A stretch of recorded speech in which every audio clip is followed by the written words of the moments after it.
නමෝ තස්ස භගවතෝ අරහතෝ සම්මා සම්බුද්දස්ස නමෝ තස්ස භගවතෝ අරහතෝ සම්මා සම්බුද්දස්ස නමෝ තස්ස භගවතෝ අරහතෝ සම්මා සම්බුද්දස්ස.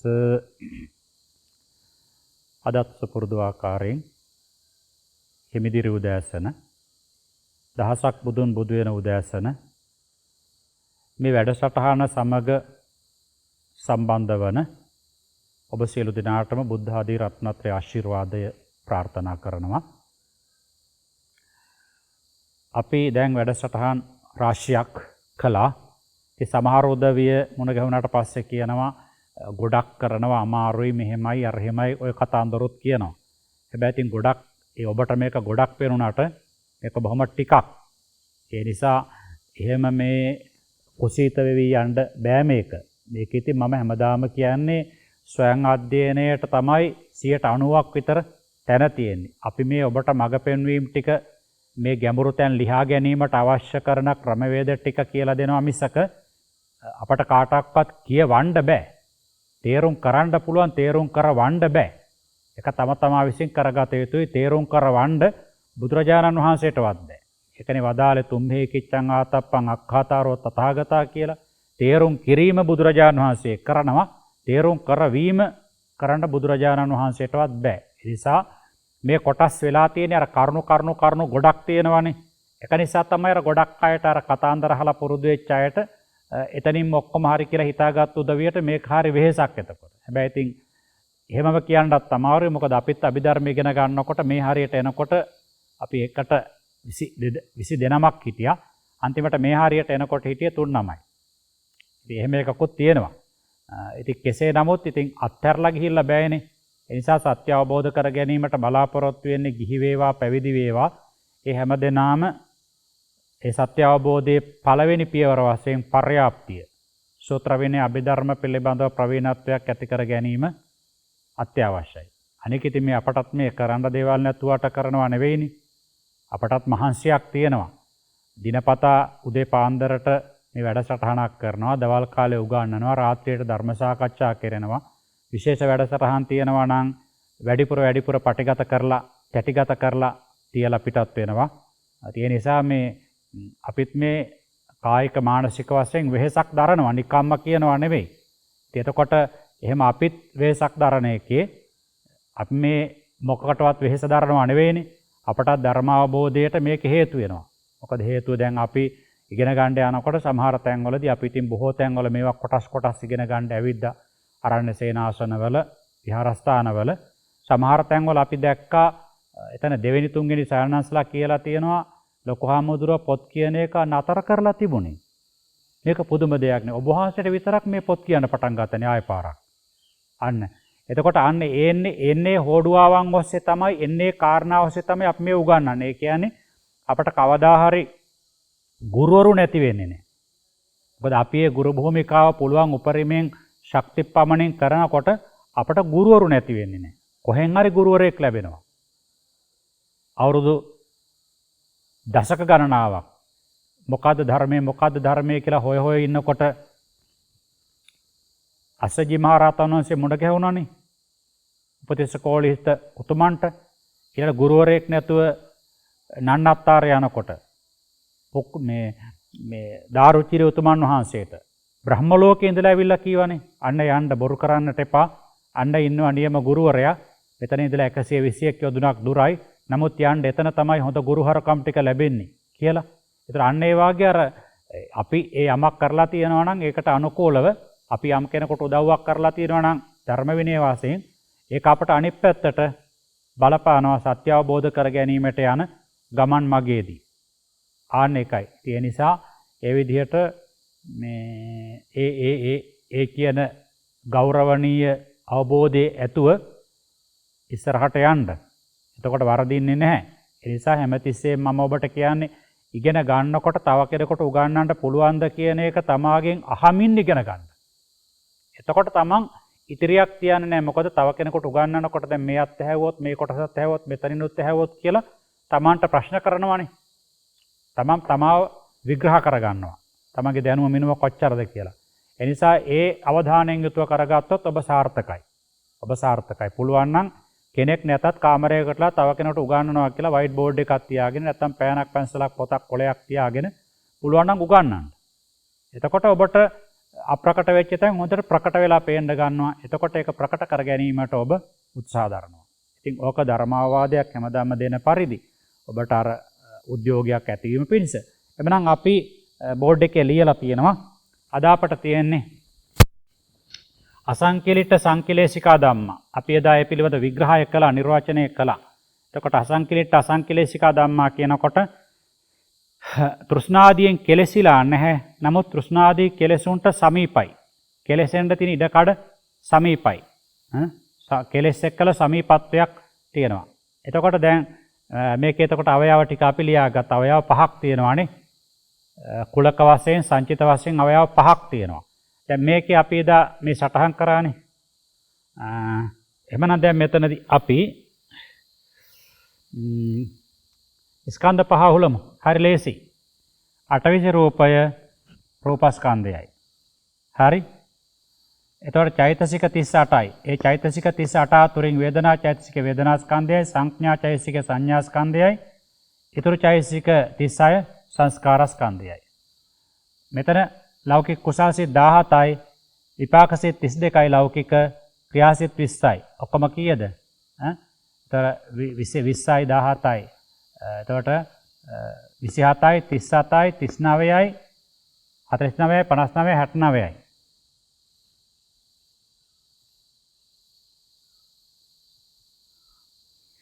ගාන හදාගන්නකො මෙහෙම.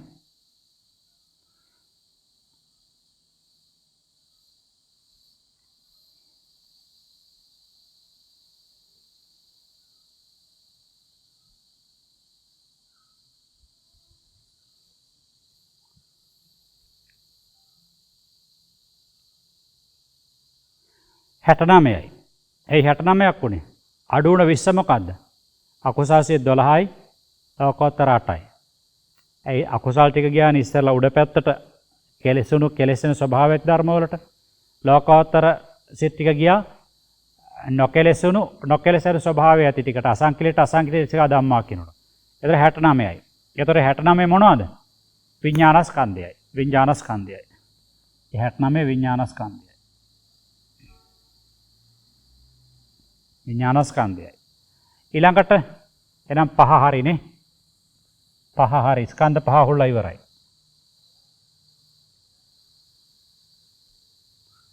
ඊළඟට ආයතන 12 හුලන්නට ඕනේ නේද? ආයතන 12. අටවිසි රූපය අතුරින් චක්කු රූපේ චක්කායතනයයි, සෝත රූපේ සෝතායතනයයි, ගාහන රූපේ ගාහනායතනයයි, જીවහා රූපේ જીවහායතනයයි, කාය රූපේ කායායතනයයි. පහක් අහුලා ගත්තා. හරිනේ? සිත් 69 මනායතනයයි. නේද?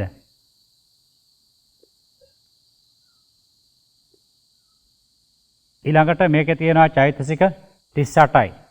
චෛතසික 38යි අපි වර්ණ රූපේ එහෙම හින්දේ නැහැ නේද? ඒ ටිකත් අහුලලා මිමු. එතකොට ආයතන පහක් අහුලා ගත්තා. චක්කු සෝත ගාන ජීවා කාය. ආයතන පහ. ඊළඟට රූප ශබ්ද ගන්ධ රස පඨවි තේජෝ වායෝ. ඒ ටික පොට්ටබ්බ රූපේ. එතකොට ආයතන 10ක් හරි. ආයතන 10ක් හරි. එතකොට මේ සිත් 89න් එතකොට 89ක් නෑ මෙතන 69යි. ඒ 69ම මන ආයතනයයි. චෛතසික 38යි, සුක්ම රූප 16යි, ධම්මායතනය. ආයතන ටිකක් අහුලා ඉවරයි. ඊළඟට ධාතු වශයෙන් අහුලන්න තියෙනවා. මම අර එදත් කියාගෙන ආවේ සමහර උදවියට අපි අර සුමංගල විභාගයේ මේ ප්‍රශ්න පත්‍ර හදනවානේ. සමහර උදවියට මේ දැන් මෙතන මේ ස්කන්ධ ටික අහුලලා එනකොට සමහරවල් ඊටු දැන් මෙන්න මේ පරමාර්ථ ධර්ම ටික ස්කන්ධ ආයතන ධාතු ආර්ය සත්‍ය වශයෙන් අහුලන්න කියලා කියනකොට ස්වરૂපාර්ථ දක්වන්න කියනකොට සමහර උදවියට මේ එකක් දෙකක් අහුලනකොට අනික අමතක වෙනවා. ස්කන්ධ පහ අහුලනකොට ආයතන ටික අහුලා ගන්න අමතක වෙනවා. ඊළාට ආයතන ටික අහුලලා තියෙනවා ධාතු වශයෙන් අහුලන්න අමතක වෙනවා. ඉතින් එහෙම බෑ. ඒක ඉස්සර සටහනක් තියාගෙන මෙන්න මේ වගේ හරියක් හරි දාගෙන ඒක කරගන්නට ඕනේ. හොඳම දේ තමයි ඒ වගේ කට්ටියට කරන්න තියෙන. අපි කියමු දැන් මෙන්න මේ කියන සංකීර්ණ ත්‍රිකේ අරගෙන කෙනෙකුට කීවා කියන්නකො සංකිලිට්ඨත්‍රිකය ලියලා අසංකිලිට සංකිලේශිකා ධම්මා කියන එකේ ස්කන්ධායතන ධාතු වාරේ සත්‍ය අහුලන්න කියවා කියලා අමතක නොවෙන්න හොඳම ක්‍රමය තමයි මෙන්න මේ chart එක ඉස්සරලම ගහ ගන්නට ඕනේ. මේක මේ chart එක ගහගත්තට පස්සේ කොලේ උඩින් ගහගෙනනේ මේක ගහුවා කියලා මේ කවුරක්වත් ලකුණු කපන්නේ නැහැ. ලකුණක් ඕනනම් වැඩි කරයි. මෙයා හරි පිළිවෙලට කරනවා කියලා.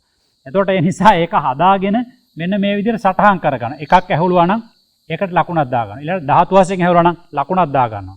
ආර්ය සත්‍ය වශයෙන් ඇහුලුවා නම් ඔක්කොටම ලොකු ලකුණක් දාගන්න. එතකොට හරි. එතකොට අමතක වෙන්නේ නැහැ. හුඟක් අයට වෙලා තියෙන දෙයක් ඕක. ඒ කියන්නේ ඒක ස්කන්ධ වශයෙන් ආයතන වශයෙන් හරි ඇහුලුවා. ඊටු ටික අහුලන්න අමතක වෙලා තියෙනවා. ඉතින් එහෙම වුණාට පස්සේ ලකුණු දෙන්න බෑනේ. එතකොට මේ කියාගෙන ආවේ ඒ විදිහට දැන් ධාතු වශයෙන් අහුලන්නත් ඕනේ. එතකොට ධාතු වශයෙන් අහුලන එකත් අර විදිහටම ලේසි. නේද? කොහොමද ගන්නෙ? අටවිසි රූපය අතුරින් අර විදිහටම චක්කු රූපේ චක්කු ධාතුවයි, සෝත රූපේ සෝත ධාතුවයි, ගාහන රූපේ ගාහන ධාතුවයි, ජීවා රූපේ ජීවා ධාතුවයි, කාය රූපේ කාය ධාතුවයි. පහක් හරි. ඊළඟට වර්ණ රූපය රූප ධාතුවයි, සද්ද රූපය සද්ද ධාතුවයි, ගන්ධ රූපය ගන්ධ ධාතුවයි, රස රූපය රස ධාතුවයි, පොට්ටබ්බ රූපය පඨවි තේජෝ වායු සංඛ්‍යාත පොට්ටබ්බ රූපය පොට්ටබ්බ ධාතුවයි. එතකොට අපි 10ක් ඇහුලුවා. ඊළඟට මේකේ තව වෙනසක් තියෙනවා ලෞකික විපාකවල නේද? චක්කු විඥාන සිද්දක චක්කු විඥාන ධාතුවයි, සෝත විඥාන සිද්දක සෝත විඥාන ධාතුවයි, ගාහන විඥාන සිද්දක ගාහන විඥාන ධාතුවයි, જીවහා විඥාන සිද්දක જીවහා විඥාන ධාතුවයි, කාය විඥාන සිද්දක කාය විඥාන ධාතුවයි. එතකොට අපි 15ක් ඇහින්දා. ඊළඟට මේ විපාක ගොඩේ තියෙනවා සම්පටිච්ඡන දෙක. ක්‍රියා ගොඩේ තියෙනවා පංචද්වාරා වර්ජනේ. ඒ ටික මනෝ ධාතුවයි. මනෝ ධාතුවයි. ඊළඟට ධම්ම ධාතුව. ධම්ම ධාතුව තියෙනවානේ. ධම්ම ධාතුවට මොනවද එන්නේ? සුකුම රූප 16යි චෛතසික 38යි. ධම්ම ධාතුව. ඊළඟට තව මොකක්ද එකතු වෙන්න තියෙන්නේ? මනෝ විඥාන ධාතුව. මනෝ විඥාන ධාතුව ගන්නකොට මේ 17ම ගන්නට පුළුවන්. මේකෙන් අයින් වුණා කොච්චරද? 10යි 12ක් අයින් වුණානේ. 12ක් අයින් වුණා. එතකොට 20යි. එහෙනම් 20යි 37යි. 37යි මෙතන 20න් එකක් අඩු වුණා නේද? ඒ පංචද්වාර වර්ජනේ අයින් වුණානේ.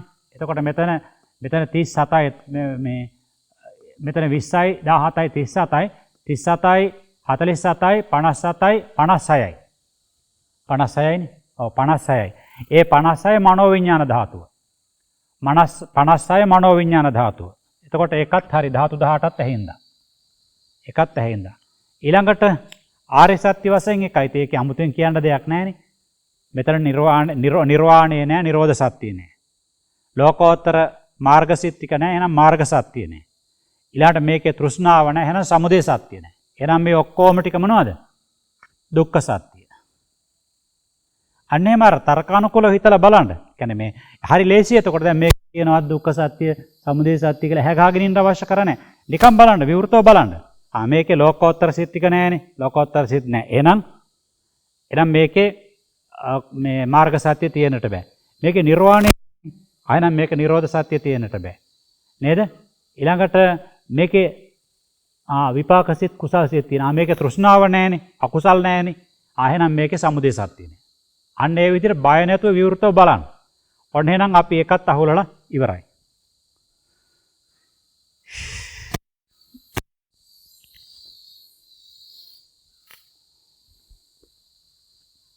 මේකට මේ ආකර්ෂණය වුණොත් නතර කරන්න හිතෙන්නෙම නැහැ. අර අහුන් නැති කෙනා තමයි හැම වෙලාවෙම මේකෙන් අයින් වෙවි පැත්තකටලා බල යන්න. දැන් මේක අර අහුලන ක්‍රමයේ කෙනෙකුට අහු වුණා නම් එපා වෙන්නේ නැහැ. කිසි කම්මැලිකමක් නැතුව කරගෙන යන්න පුළුවන්. එතකොට දැන් අපිට තියෙන මේක නේද? අසංකිලිට අසංකිලේශිකා ධම්මා. ඒක හරිය ලේසි. ලෝකෝත්තර ධර්ම ටික පමණයි එන්නේ. නව ලෝකෝත්තර ධර්ම ටික පමණයි එන්නේ.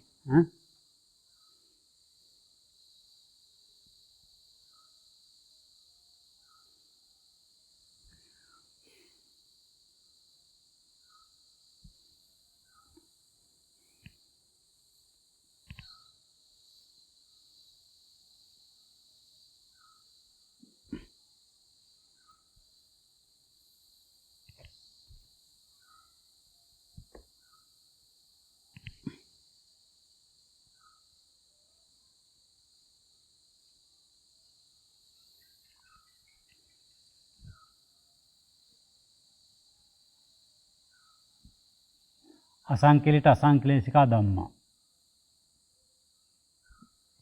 හරි? දැන් ඔක ස්කන්ධ ආයතන ධාතු වාරි සත්‍ය අහුලන්න අර විදියට මෙහෙන් දාගන්න. ස්කන්ධ වශයෙන් හතරක් බව පේනවනේ, චිත්තචෛසික තියෙනවනේ. ආයතන වශයෙන් දෙකක්වත් පැහැදිලිව පේනවනේ. ධාතු වශයෙන් දෙකක් කියලා පේනවනේ. ආර්ය සත්‍ය වශයෙන් ගත්තට පස්සේ දෙකක් පේනව නේද? දෙකක් පේනවා. ඒක අනුපාදින්න අනුපාදානීය ධම්මා කියන ටිකමනේ ආවේ අවයව ටික. එහෙනම් ස්වરૂපාර්ථ හැලෙන කොටත් ඒ ගණන් තමයි ස්කන්ධ ආදිය තියෙන්නේ. දැන් මේකෙත් ඉතින් අර ඉස්සරලා අනුපාදින්න අනුපාදානීය ධම්මා කියපු ආකාරයෙන් තමයි ඉතින් ඇහිලීම කෙරෙන්නේ, ස්වરૂපාර්ථ දැක්වීම කෙරෙන්නේ. ඒ විදිහට ගන්න ලෝකෝත්තර මාර්ගසිත හතරේ දෙන සෝවාන් සකෘදාගාමි අනාගාමි අරහත් කියන මාර්ගසිත හතරේ දෙන සම්මාදිට්ඨිය ආදී මාර්ගාංග ධර්ම 8 දෙන මාර්ග සත්‍යයි. මේක කෙටියෙන් දාලා තින හැම ගම්මුකෝ අපි. ඕනනම් අර ඉස්සලා කියපු විදිහට දීර්ඝ කරලාත් ගන්න. එතකොට ඒක මාර්ග සත්‍යයි. සෝවාන් සකෘදාගාමි අනාගාමි අරහත් කියන මේ මාර්ගසිත වල වැඩ කරන සම්මාදිට්ඨිය ආදී මාර්ගාංග ධර්ම 8 දෙන මාර්ග සත්‍යයි. එහෙනම් සත්‍ය එකක් හරි. අපි ස්කන්ධ ආයතන වශයෙන් ඒ ටික අහුරලා ඉමුකෝ. ස්කන්ධ වශයෙන් ගත්තට පස්සේ මෙතන මේ රූපස්කන්ධේ නෑනේ. චෛතසික 36 අතුරින් වේදනා චෛතසික වේදනා ස්කන්ධයයි, සංඥා චෛතසික සංඥා ස්කන්ධයයි, ඉතිරි චෛතසික 34 සංස්කාර ස්කන්ධයයි, ලෝකෝත්තර සිත් 8 විඥාන ස්කන්ධයයි. එන ස්කන්ධ වශයෙන් ඇහුලුවා. ආයතන වශයෙන් ගත්තට පස්සේ සිත් 89 මන ආයතනයයි, චෛතසික 50 චෛතසික 36යි, නිර්වාණයයි, ධම්මායතනයයි. එකත් හරි. ධාතු වශයෙන් ඒත් ඒ විදිහටමයි ලෝකෝත්තර සිත් 8 මනෝවිඥාන ධාතුවයි, චෛතසික 36යි, නිර්වාණයයි, ධම්ම ධාතුවයි. ආර්ය සත්‍ය වශයෙන් ගත්තට පස්සේ ලෝකෝත්තර මාර්ග සිත් 4 වැඩ කරන සම්මාදිට්ඨිය ආදී මාර්ගාංග ධර්ම 8 දෙන මාර්ග සත්‍යයි. එතකොට නිර්වාණය නිරෝධ සත්‍යයි. එතකොට මාර්ග චිත්තෝත්පාද 29ත් මේ ඵල චිත්තෝත්පාද 37ත් සත්‍ය විනිර්මුක්තයි. සත්‍ය විනිර්මුක්තයි කියලා කියන්නේ ඇත්තට ඒකේ ඍජු දායකත්වයක් චතුරාර්ය සත්‍ය අවබෝධයට නැති නිසා. ඍජු දායකත්වයක් නැත්නම් දායකත්වයක් තියෙනවා. නැත්නම් ඒ සිතේ වැඩ කරන අනිකුත් චෛතසික ගත්තොත් එහෙම ශ්‍රද්ධාදී බෝධිපාක්ෂික ධර්මනේ නේද? මාර්ගසිත වල වැඩ කරන ශ්‍රද්ධාදී ඒවා බෝධිපාක්ෂික ධර්ම ඉති. ශ්‍රද්ධාව මාර්ග චෛතසික වලට ඇතුළත් වෙන්නේ නැහැ, මාර්ග සතියට ඇතුළත් වෙන්නේ නැහැ. නමුත් ඒවත් උපකාරයි. දැන් සාතිස් බෝධිපාක්ෂික ධර්මමනේ චතුරාර්ය සත්‍ය අවබෝධය සිද්ධ කරන්නේ. යදාහවේ පාතු භවಂತಿ ධම්මා කියලා කියන්නේ රහතුන් වහන්සේට පහළ වෙන බෝධිපාක්ෂික ධර්මනේ. බෝධිපාක්ෂික ධර්ම. එතකොට මේ බෝධිපාක්ෂික ධර්ම කියනකොට මාර්ගාංග ධර්ම ටික පමණක් නෙමෙයි, තවත් තියෙනවා. නමුත් ප්‍රධාන වශයෙන් ගත්තට පස්සේ කෙලින්ම මේ ටික තමයි ගණන්නේ. ඉතින් එහෙනම් ඒකත් හරි. එක ඉවරයි එහෙනම් නේද? මේ පදයක් හතර අහුලා ඉවරයි.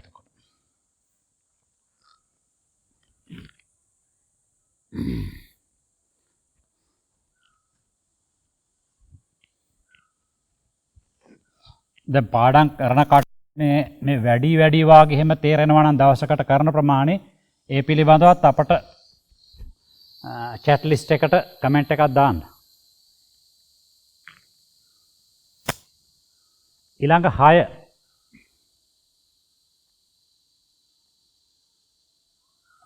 6 වෙනි ත්‍රිකය.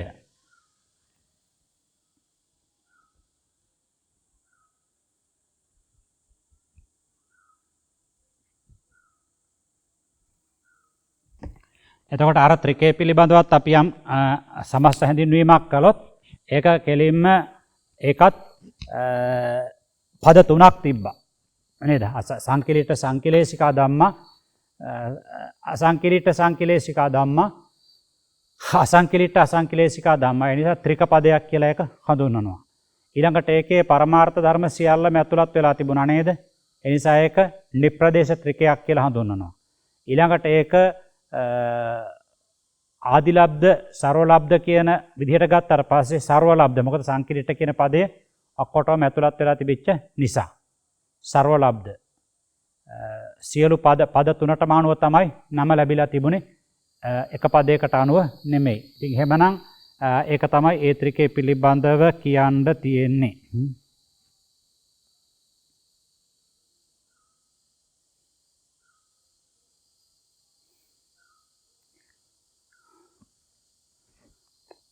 එතකොට දැන් ඔන්න වෙනස් පදයකට වාගේ එනවා. දැන් මේ හරියට එනකොට නම් ඉතින් මූලික දැනුම නැත්තම් මොනවා කියයිද දන්නේ. අපිට විතර්කත්‍රිකේනේ දැන් අපි බෝඩ් එකේ ලියුවේ. පළවෙනි එක සවිතක්ක සවිචාරා ධම්මා. සවිතක්ක සවිචාරා ධම්මා.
ඒ ටික නේද? ඒතර පළවෙනි පදේ සවිතක්ක සවිචාරා ධම්මා.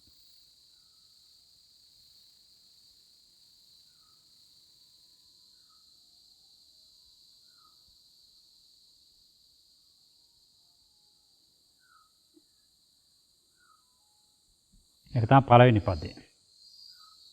අපි ඒක අහුලන්නට ඕනේ. එතකොට ඉස්සෙල්ලාම අවයව ටික අහුලා ගන්නට ඕනේ. ඒකේ තේරුම ගත්තොත් සවිතක්ක සවිචාරා ධම්මා.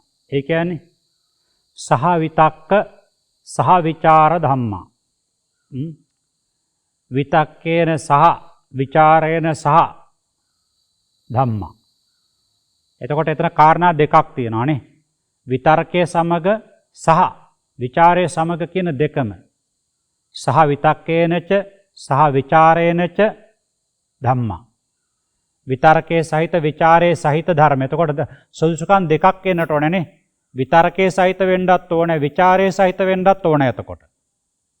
ආන්න එකයි. එතකොට දැන් මේ ටිකෙන් ඔබට හොඳට පේනවා ඇති මේ කියනකොට දැන් මුල් ටික එනකොට මේ කියන්නේ කෙලින්ම නාම ධර්ම පිළිබඳ අන්තිමයකට යනකොට නම් වෙනසක් වෙනවා. අන්න. ඒතර විතර්ක සහිත විචාර සහිත වූ ධර්ම කියලා කියනවානේ. දැන් ඔබට එකපාරට මතක් වෙන්නට ඕනේ විතර්කයේ වැඩ කරන සිත්, විචාරයේ වැඩ කරන සිත් කොයිවද කියලා. කාමාවචර සිත් තියෙනවානේ 54ක්. කාමාවචර සිත් 54ක් තියෙනවා. ඒ 54න් දෙපස් විඥානයේ විතර්කයේ වැඩ කරන්නේ නැහැ කියලා අපට කිව්වනේ. ඇයි අර කිව්වේ දෙපස් විඥානයේ වැඩ කරන ඒකාග්‍රතා සර්වචිත සාධාරණ චෛතසිකය ධානාංගයක් වෙන්නේ නැහැ කියලා. විතක්ක පච්චිමකං ඥානං කියලා අපට කිව්වේ. විතර්කයේ සහිත. එතකොට ඒකේ විතර්කේ නැහැ එතකොට.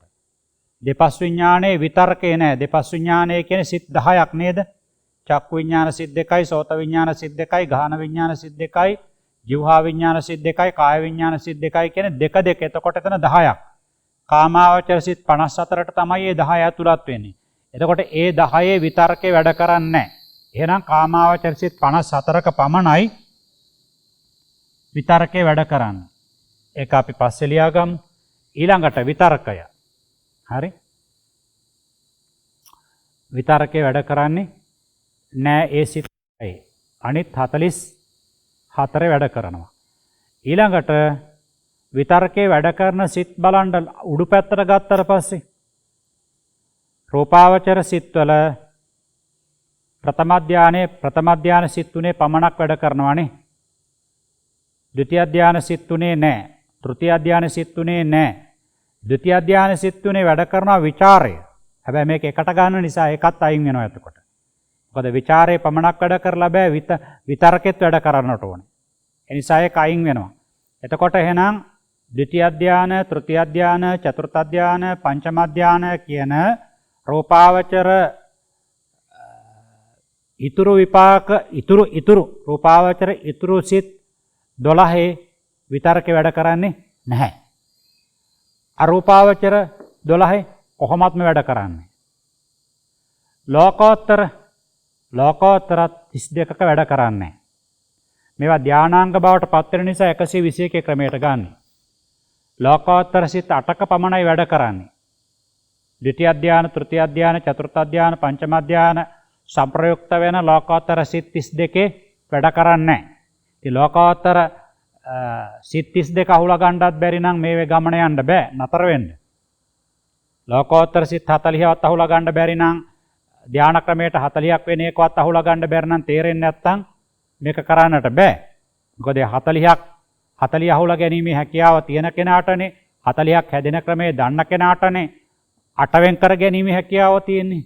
8 වෙන් කරගන්නේ ප්‍රථම ධාන සංප්‍රයුක්ත වෙච්ච සෝවාන් සකෘදාගාමි අනාගාමි අරහත් මාර්ගසිත 4යි ඵලසිත 4යි. එතකොට 8යිනේ. එතකොට ඒ 8යි එතකොට. එතකොට ඒ 8යි අතන ටිකක් ගාන හදා ගන්න එතකොට.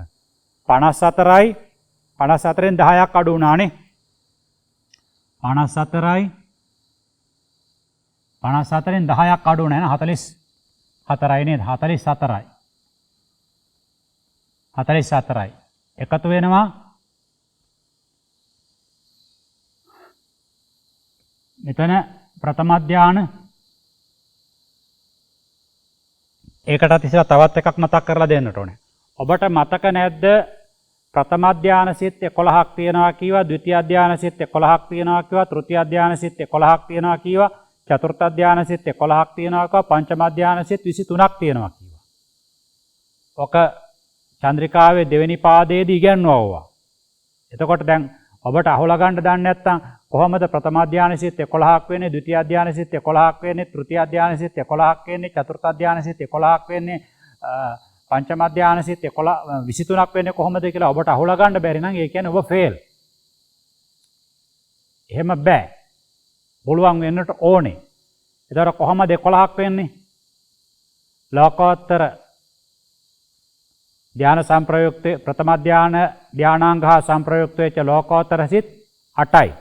ඊළඟට තනිකර ප්‍රථම ධානයේ ලෞකික කුසල විපාක ක්‍රියා. අතන 8යි මෙතන 3යි 11යි. ද්විතිය ධානයට යනකොට ඒත් ඒ වගේ ලෝකෝත්තර මාර්ගසිත ඵලසිත ද්විතිය ධානාංගත් එක්ක සංප්‍රයුක්ත වෙනකොට එතන 8යි. 8යි තනිකර ලෞකික ද්විතිය ධාන සිත් කුසල් 1යි විපාක 1යි ක්‍රියා 1යි 3යි 11යි. ඒතර තෘතිය ධානයටත් ඔය විදිය, චතුර්ථ ධානයටත් ඔය විදිය 11 ගාන එනවා. පංචම ධානයට එනකොට රූපාවචර ක්‍රමයට ගත්තට පස්සේ ඒ පංචම ධානයේ සංප්‍රයුක්ත වේ පංචම ධානාංග සංප්‍රයුක්ත වෙච්ච ලෝකෝත්තර සිත් 8යි. ඊළඟට රූපාවචර ලෞකික කුසල විපාක ක්‍රියා උපේක්ඛ ඒකාග්‍රතාව සහිත ඒ කුසල විපාක ක්‍රියා එතන 3යි. එතන 11යි. 11යි අරූපාවචර 12යි. අරූපාවචර තනියෙන් ගන්න 12යි. ඒ තනියෙන් ගන්න 12 ගත්තට පස්සේ ඒ 12යි මෙතන 11යි 23යි. ආන්නේ විදියට ඒව අහුලා ගැනීම හැකියාව තියෙනට නේ. ඉතින් මේවා උගන්වනකොට නම් කට කැඩෙන කල් කිව්වා මේවා මතක තියාගන්න ඉදිරියට අපට අත්‍යවශ්‍යයි. මේවත් එක්ක තමයි ඉස්සරහ අපට යනවද නැද්ද කියන එක තීරණය වෙන්නේ කියන කොටකොත් අපි ඔබට කිව්වා. දැන් එතකොට මේ ඒ නිසා ඒ විදියට අහුලා ගැනීම හැකියාව තියෙනට ඕනේ. එතකොට එහෙනම් දැන් විතර්කයේ වැඩ කරන කාමාවචර සිත් කීයද? 44යි. එතකොට අනික් සිත් කීයද? ප්‍රථම ධාන සංප්‍රයුක්ත වෙච්ච තනිකර ධාන කුසල විපාක ක්‍රියා 3යි. ප්‍රථම ධානාංග සංප්‍රයුක්ත වෙච්ච ලෝකෝත්තර සෝවාන් සකෘදාගාමි අනාගාමි අරහත් ප්‍රථම ධානාංග සංප්‍රයුක්ත වෙච්ච එතන 8යි. එකතුව කීයද? 55යි. එකතුව 55යි. ප්‍රථම ධාන සිත් 11යි. කාමාවචර 44යි. 55යි. එතකොට සවිතක්ක සවිචාරා ධම්මා කියනකොට සිත් සවිතක්ක සවිචාර සිත් සවිතක්ක සවිචාර සිත් 55යි. 55යි. එතකොට චෛතසික වශයෙන් ගත්තට පස්සේ චෛතසික වශයෙන් ගත්තට පස්සේ දැන් මේකේ අකුසල් සිතුත් තියෙනවානේ. පැහැදිලිනේ. අකුසල් සිතුත් තියෙනවා. නේද? කුසල් සිතුත් තියෙනවා. විපාක සිතුත් තියෙනවා. ලෝකෝත්තර සිතුත් තියෙනවා. එහෙමනම් චෛතසික වශයෙන් තත් සංප්‍රයුක්ත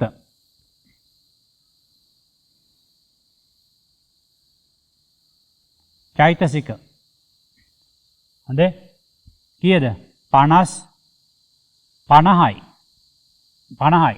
ඇයි 50 එන්නේ විතර්කයේ ਵਿਚාරය එකට ගත්තානේ විතර්කයේ ਵਿਚාරයත් එක්කලා සංප්‍රයුක්ත වෙනවා විචාරයේ විතර්කයත් එක්ක විතර්කයේ ਵਿਚාරයත් එක්ක සංප්‍රයුක්ත වෙනවා විචාරයේ විතර්කයත් එක්ක සම්පූර්ණ වෙනවා හැබැයි ඒ දෙක එකට ගත්තට පස්සේ ඒ දෙකත් එක්ක සංප්‍රයුක්ත වෙන ධර්ම තමයි ගන්නෙ ආන්න එහෙමයි දැන් අපි මෙහෙම කියනකො අම්මයි තාත්තයි එක්ක ළමයි දෙන්නම ගියා කියලා කියනවා අම්මයි තාත්තයි එක්ක ළමයි දෙන්නම ගියා අම්මයි තාත්තයි එක්ක ගිහිලා තියෙන එතකොට අම්මයි තාත්තයි එතන ඉන්නවා. හැබැයි අම්මයි තාත්තයි එක ගියා කියලා කියන්නේ නෑනේ. අම්මයි තාත්තයි යන ළමයි දෙන්නත් එක ගියා.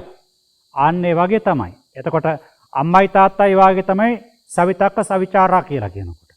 එතකොට ඒත් එක්ක වැඩ කරන සෙසු චෛතසික 50 ළමයි දෙන්න වාගේ. ඔන්නම සරල නිදසුන් මගින් ඒවා මතක තියාගන්න නැත්නම් ඔවා අපටත් ඉගෙන ගන්න කාලේ පොඩ්ඩක් ඔය පටලැවිලි තිබුණා. මොකද හේතුව දැන් මේ ඉතින් මේකේ ඇයි මේ විතර්කයේ ਵਿਚාරය අයින් කරන්නේ? ඉතින් විතර්ක ਵਿਚාරය මේකේ තියෙනවනේ. තියෙන එක ඇත්තයි.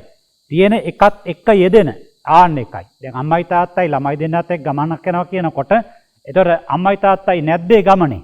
ඉන්නවා. හැබැයි අම්මයි තාත්තයි සමග යන අයයි එතනදි සැලකිල්ලට ලක් කරන්නේ දරුවෝ දෙන්න. අන්න ඒ වගේ. හොඳේ? ඉතින් ඔන්න ඔය විදිහට මෙන්න මේ ටික තමයි එතකොට කුමක්ද? සවිතක්ක සවිචාරා ධම්මා.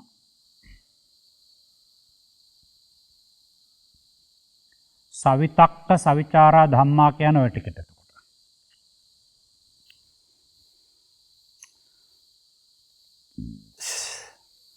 දැන් ඔක ස්කන්ධ ආයතන ධාතු ආර්ය සත්‍ය වශයෙන් අපි අහුලන්නට ඕනේ නේද? මේකෙන් නතර කරන්න. නැත්තම් කට්ටියට අමතක මේ බර වැඩි වෙයි. දැන් ඉස්සරලත් පද තුනක් අපි අහුලාගෙන ආවානේ. සවිතක්ක සවිචාරාදම බලන්න ස්කන්ධ කීයක් තියෙයි කියලා හිතනවද? 4යි නේද? ආයතන කීයක් තියෙයි කියලා හිතනවද? 2ක් තියෙයි නේද? ධාතු කීයක් තියෙයි කියලා හිතනවද?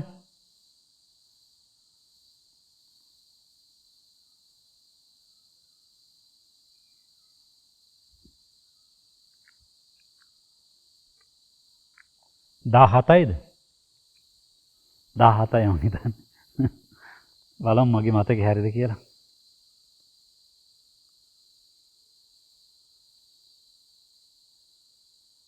මගේ මතකේ වැරදි. චක්ක විඥාන ධාතුව ආදිය නෑනේ. මේකයි.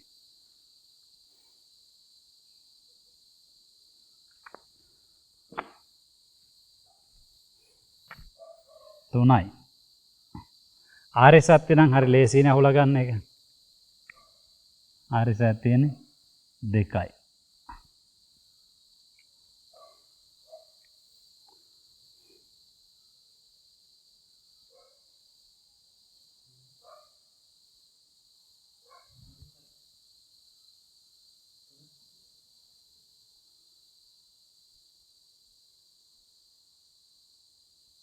ඔව්නේ. නිරෝධ විතරක් නැත්තේ. අහුලනකොට අහුවේ එතකොට. ඔය ටික තමයි තියෙන්නේ එතකොට. ආර්ය සත්‍ය තියෙනවා කියන තමන්ටම හිතා ගන්න පුළුවන් නේද? දුක්ඛ සත්‍ය නම් කොහොමත් පේනවා. චෛතසික 52 තියෙන 52කින් අයින් වුණේ විතක්ක ਵਿਚාරනේ. එහෙනම් ඉතින් එතන සමුදය සත්‍ය ලෝභයක් තියෙනවා. ලෝකෝත්තර සිතුත් ගත්තනේ 8ක්. ඒතර මාර්ග සත්‍යයක් තියෙනවා. එහෙනම් සමුදය තමයි මේ නිරෝධ සත්‍ය තමයි නැත්තේ. අපි අහුලමු මේක. සවිතක්ක සවිචාරා ධම්මා කියන එක අපි අහුලමු. ස්කන්ධ වශයෙන් නම් ඊට ලේසියිනේ නේද? චෛතසික 254න් වේදනා චෛතසික වේදනා ස්කන්ධයයි සංඥා චෛතසික සංඥා ස්කන්ධයයි ඊතුරු චෛතසික 48 සංස්කාර ස්කන්ධයයි චේතනාව ප්‍රමුඛ කොට චෛතසික 48 එක හරි. සිත් නේද? සිත් 55 විඥාන ස්කන්ධයයි ඒ ටික හරි. ඊළඟට ආයතන වශයෙන් උත් ලේසි. සිත් 55 මන ආයතනයයි චෛතසික 50 ධම්මායතන ඒකත් හරි ලේසි. ඊළඟට ධාතු වශයෙන් අපට ගන්න තියෙන්නේ ධාතු වශයෙන් ගත්තට පස්සේ තියෙන්නේ මනෝ විඥාන ධාතුවයි ධම්ම ධාතුවයි මේක පංචද්වාර වර්ජනයේ ස්ථිර නිසා මනෝ ධාතුවයි. ඒ ටික තමයි තියෙන්නේ. එහෙනම් අපි අහුල ගන්නවා කොහමද? සිත් 55න් පංචද්වාර වර්ජනයේ හැර සෙසු 54 මනෝ විඥාන ධාතුවයි. පංචද්වාර වර්ජනයේ මනෝ ධාතුවයි. චෛතසික 50 ධම්ම ධාතුවයි. ඒකත් හරි. දැන් බලන්න ඒවා කොච්චර දැන් ඒකේ අහුලනකොට එක පාර්ටම තමාට මතක තියෙන්නට ඕන. එතකොට මේකේ තියෙනවා මොකද අපි මනෝ ධාතුව කියලා මේවා මතක තියාගන්න කියලා කොච්චරනම් කියලා තියෙනවද උගන්නන කාලේ. ඒ නමින් ඒ වචනේනම මතක තියාගන්න කියලා අපි බොහෝ කියලා තියෙනවා.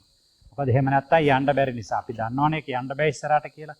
ඒතර මනෝ ධාතුව කියනකොට දැන් ඒකේ සිත් තුනක්. එතකොට දැන් මෙතන දෙපස් විඥානේ අයින් වෙනකොට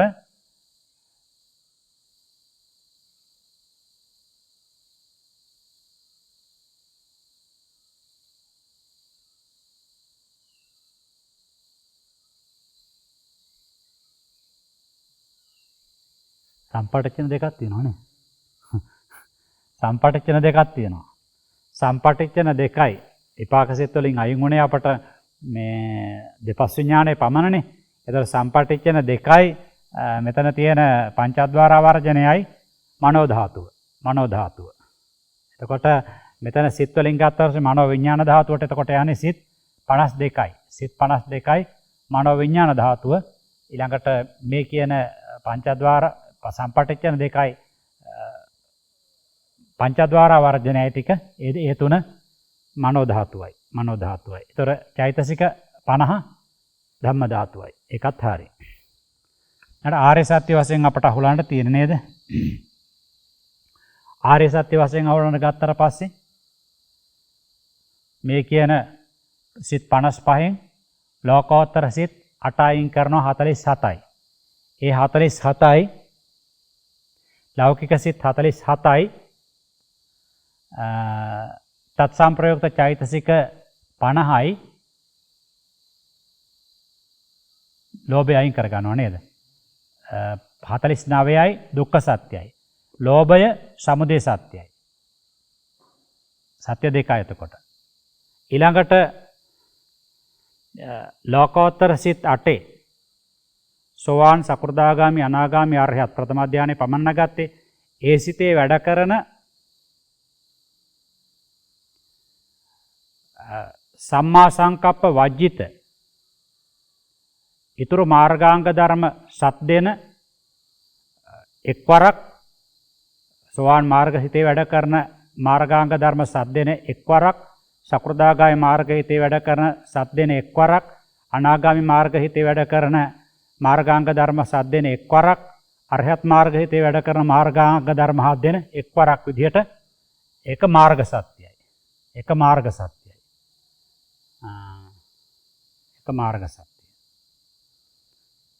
ඊළඟට එහෙනම් දුක්ඛ සත්‍ය ඇහිඳ සමුදය සත්‍ය ඇහිඳ මාර්ග සත්‍ය ඇහිඳ ඊළඟට සත්‍ය විනිර්මුක්ත ටික හදා ගන්නට තියෙනවා නේද? සත්‍ය විනිර්මුක්ත ටික. එතකොට සෝවාන් සකෘදාගාමි අනාගාමි අරහත් කියන මාර්ගසිතවල වැඩ කරන මාර්ගාංග ධර්ම 7 දෙනයිනේ. එතකොට ඒ 7 දෙන හැර ඉතුරු වෙන මාර්ග සිත්වල වැඩ කරන චෛතසික 7යි. 27යිනේ. ඈ? ඇයි අඩු වෙනවනේ අරක?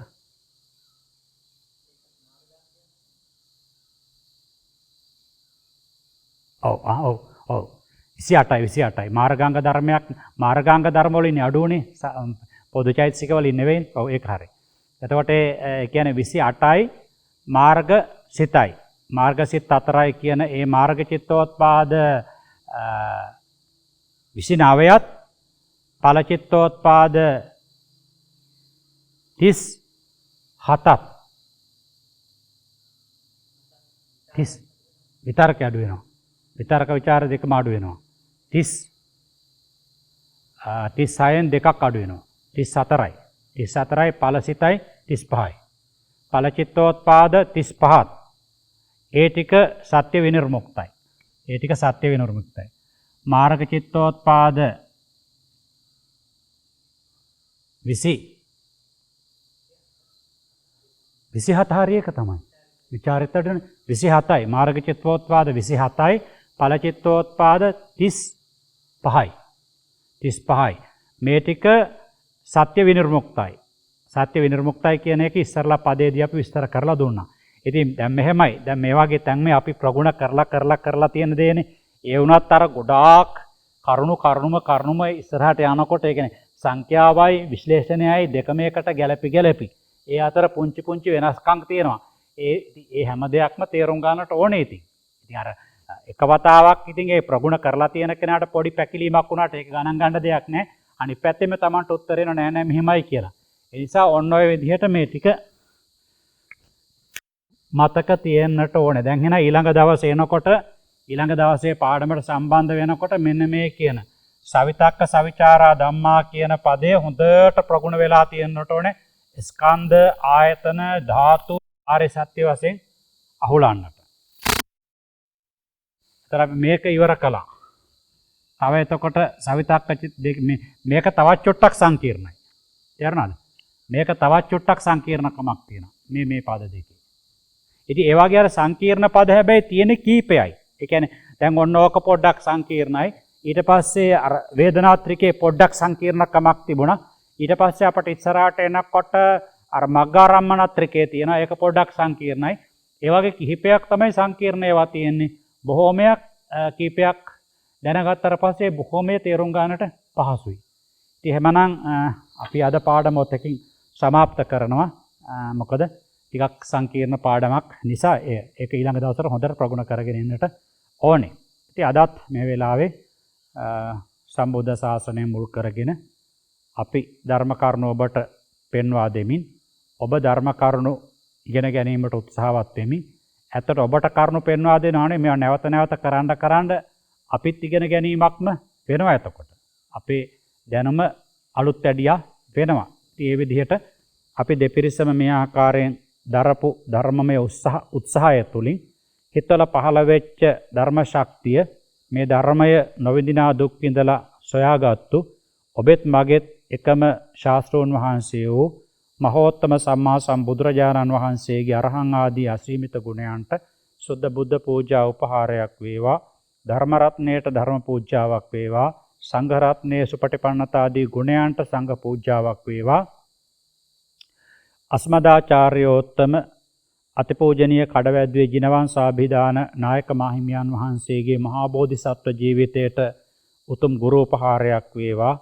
එවැගේම සෙසු ගිහි කාලයේ ශිල්ප ශාස්ත්‍ර ලබා දුන්නු, පැවිදි වුණාට පස්සේ නිවන් මඟ එලිපෙහෙලි කර දුන්නු ආචාර්ය උපාධ්‍යයන් වහන්සේලාටත් මේ ධර්ම ශක්තිය උතුම් උපහාරයක් වේවා. වගේම මේ කටයුතු හැම එකක්ම තාක්ෂණික කටයුතු සිදු කරන්නේ අපේ අමිතිරිගල පොඩි ස්වාමින් වහන්සේ. උන්වහන්සේටත් ඒ වගේම මේ වැඩසටහන් සමග ඒකාත්මී වන සත්පුරුෂ සියලු ස්වාමින් වහන්සේලාටත් ගිහි පින්වතුන්ටත් නිදුක් නිරෝගී සුව දීර්ඝායුෂ ප්‍රාර්ථනා කරනවා. සියලු සාන්තිය ප්‍රාර්ථනා කරනවා.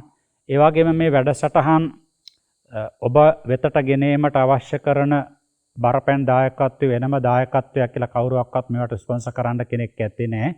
ඒ වැඩසටහන් වල බිල්පත් ගෙවීම වශයෙන් පමණක් කටයුතු කරන ඇමරිකාවේ ජීවත් වෙන ඒ තරුණ පුතණුවන්, ඒ වගේ මේ සමග එකතු වෙන සිසු කල්යාණ මිත්‍ර පිරිස, ඒ වගේම මාස කිහිපයක බිල්පත් ගෙවීමට බාරගත්තු ඒ පින්වත් නොවන මහත්මියත් ඇමරිකාවේ ජීවත් වෙන්නේ. එතුමියටත් ඒ සියලු දෙනාගේ පවුල් වලටත් අපේ අමිතිරිගල ස්වාමීන් වහන්සේට අත්උදව් කරුවෙකු වශයෙන් දිනේෂ් ප්‍රියංකර යොමු කරලා අවශ්‍ය කරන මාසික වේතන ලබා දෙන බහරෙන් වල ජීවත් වෙන ගුණවත් මව්තුමිය පියාණන් ඇතුළු කොට සියලු දෙනාටමත් මේ වැඩසටහන් සමග අකණ්ඩව කැඩි කැඩි හරි කමන්නේ එකතු වෙන පැවිදි උතුමන් වහන්සේලා අපි දැකලා තියෙනවා. ඒ පැවිදි උතුමන් වහන්සේලාටත් ගිහි පින්වතුන්ටත් ධර්මකාමී සියලු දෙනාටමත් ජීවිත ධර්මයෙන් ආලෝකමත් කරගෙන ප්‍රභාවත් කරගෙන චතුරාර්ය සත්‍ය අවබෝධය දක්වා මේ දරණ උත්සාහය පාරමිතා වශයෙන් උපකාර වේවා කියලා අපි ප්‍රාර්ථනා කරනවා ගෞරවයෙන් සහ මෛත්‍රියෙන් යුතුව. ඒ වගේම මේ වැඩසටහන් බලන නරඹන ඉගෙන ගන්න සත්‍ය අවබෝධ කර ගැනීමට බලාපොරොත්තු වෙන අපට හිතවත් මැදහත් අහිතවත් සියලුම අයටත් ඒ සත්‍ය අවබෝධය පිණිස මේ උපකාර වේවා. සත්‍ය අවබෝධ කර ගැනීමට බලාපොරොත්තුවක් නැති අයටත් අවබෝධ කර ගැනීමේ නුවණ පහළ වේවා. අවබෝධ කර ගන්නට ඕන කියන නුවණ පහළ වේවා. සියලු සත්වයෝ හැම කල්ලි නිදුක් වෙත්වා, නිරෝගී වෙත්වා, ධම්මග ගමන් කරත්වා, සත්‍ය අවබෝධයෙන් සැනසෙත්වායි අදිෂ්ඨාන කරමින් අදට මාතෘකා ස්වරූප අලලා දියත් වෙච්ච මේ වැඩසටහන හමාර කරනවා. හැම දිනාටම තෙරුවන් සරණයි.